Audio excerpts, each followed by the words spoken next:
En fait, un bad buzz, c'est du buzz, donc du bourdonnement. Et en fait, on a appliqué le mot bad devant, ce que moi, j'aime pas trop. C'est pour ça que je préfère parler de crise 2.0. C'est-à-dire qu'il se passe quelque chose, mais on ne sait pas si l'organisation est en crise. Parce que pour moi, le simple fait de se déclarer soi-même en crise est également un facteur. Vous pouvez très bien avoir des végétariens qui attaquent une marque de viande. Elle s'en fout la marque de viande, il y a une crise, ok, mais c'est pas un bad buzz. Et donc c'est essentiellement dans cette distinction entre ce qu'il y a comme bourdonnement sur le web et ce qui est vraiment crise qui m'intéresse. C'est la frontière entre les deux. Donc moi, j'ai la partie où j'analyse comment se forment des groupes d'opinion contre une marque. Et puis il y a la partie qui m'intéresse particulièrement, il faut aller avec son bâton de pèlerin, c'est comment est-ce que les organisations ont perçu ce mouvement populaire massif contre une organisation.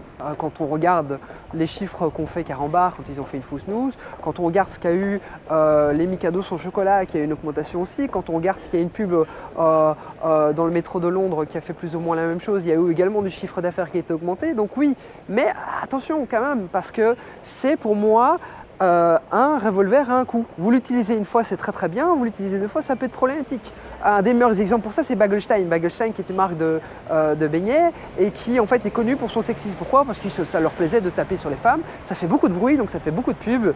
À un moment, vous arrivez à avoir une histoire comme quoi en fait, il y a un faux courrier de Bagelstein qui a été envoyé à une association féministe.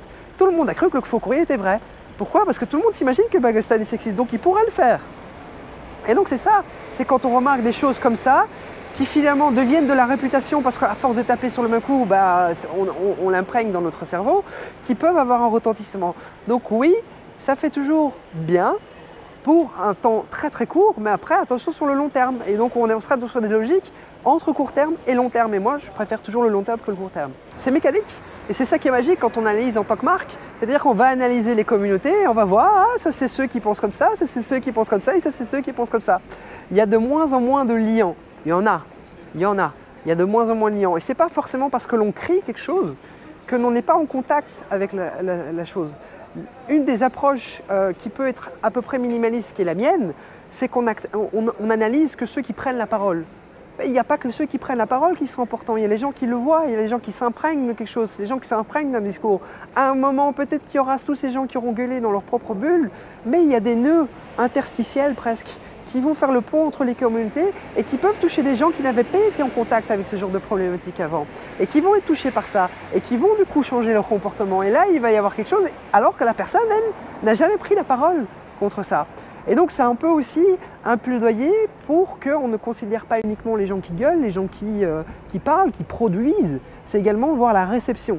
C'est la même chose dans la crise, au niveau des rumeurs et autres. C'est très très bien de voir qu'il y a des robots qui produisent des choses.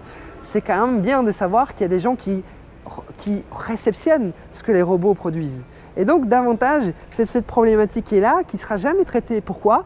Parce qu'en fait, par le big data, par les données et autres, on ne peut pas voir comment les gens le réceptionnent.